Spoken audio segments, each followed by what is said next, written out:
Do you have a story that you really want to share with others? Whether to become an author and write your story in a book, or as a business or entrepreneur wanting to share the story around how your product or service can provide value to your target audience or your clients, and how you can help them to make their lives more simple and more efficient and more effective. My name is Danielle Joworski, and I am one of the authors in the upcoming book, Empowering Women to Succeed from Burnout to Victory. And I'm really excited to share my story with you in the book around how I made some radical changes last year to find out what I was truly passionate about, and then how I can turn that passion around in order to help others. And you can join myself and the other authors in the book. We're having an online book launch on May 10th and a live event on May 28th in Toronto, where you get to meet us. And I would be able to hear your story about how you love to connect with people and the story that you have that can provide so much value to others.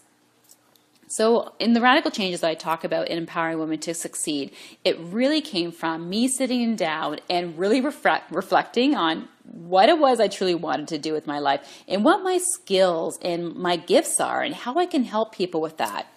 And my reflection took me all the way back to high school, where I got pretty vulnerable. And I realized that in high school, my friends laughed, I loved to write essays.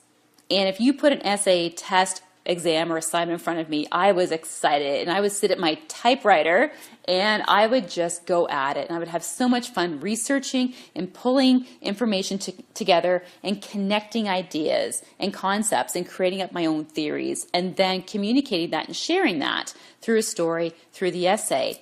I did not like multiple choice exams. I would get nervous and I would just dread them, because I wasn't able, for me, to really fully connect what I was learning to one of 4 answers on a page that I had to circle. So put an essay in front of me, I was pretty happy. And then when I looked at my career, I realized that writing was always there. And I love to write, whether it be procedures, to training programs, to different online content.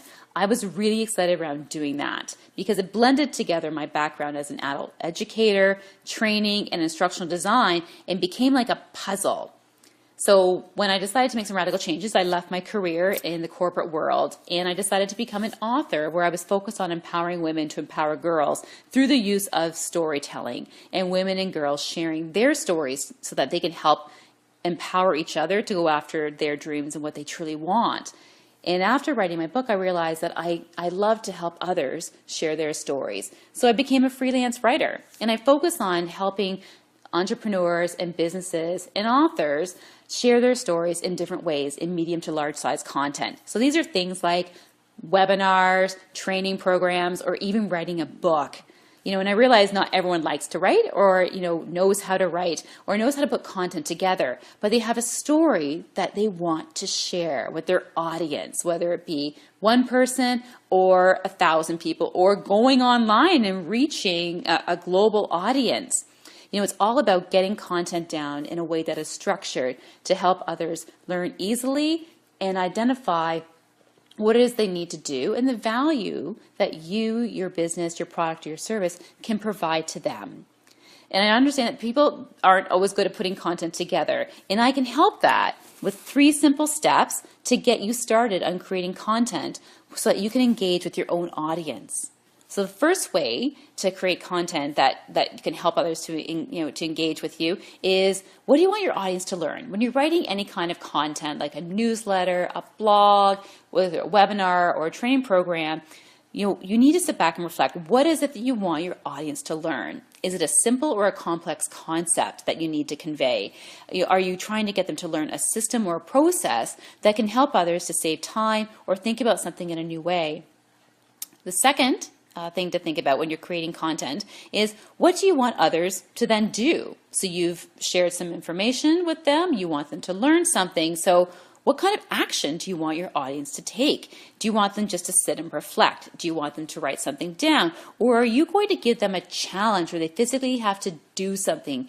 Maybe it's changing their behavior, or changing their thought process, or just, again, changing their perception on something. And then the third pointer I have is, when you're writing, what is it and how is it that you want your audience to feel? Not just when they're receiving your content, but after after the content is done and you've shared your story. What are those emotions that you want them to feel? Are you trying to inspire your audience? Are you trying to motivate them, to calm them, or to nurture them? Being able to identify what emotion you're trying to emit through your work really helps you to understand and set up your content so that it can really provide the value that you want to give to your audience. So again, 3 simple steps to help get you started on creating content for your audience is: what do you want your audience to learn? What do you want them to do? And how do you want to make them feel at the end of it, at the end of the content and during the content delivery as well? So I really am looking forward to our live event and our online event for Empowering Women to Succeed from Burnout to Victory. Come on out. I love to hear your story and be able to share a little bit more about myself as well with you. Thank you.